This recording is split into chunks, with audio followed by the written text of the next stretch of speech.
menurut saya Ahok itu sumber konflik. Bangsa ini akan konflik, tidak akan berhenti kalau Ahok tidak. Maka itu. Dan sampai sekarang. Sampai sekarang. Makanya Ahok itu harus kita habisi. Itu sudah pakainya fiqhus siyasah namanya.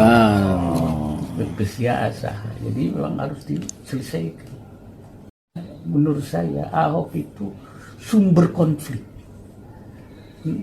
Bangsa ini akan konflik, tidak akan berhenti kalau Ahok tidak. Maka itu. Dan sampai sekarang. Sampai sekarang. Makanya Ahok itu harus kita habisi. Itu sudah pakainya fiqhus siyasah namanya. Fiqhus siyasah. Jadi memang harus diselesaikan.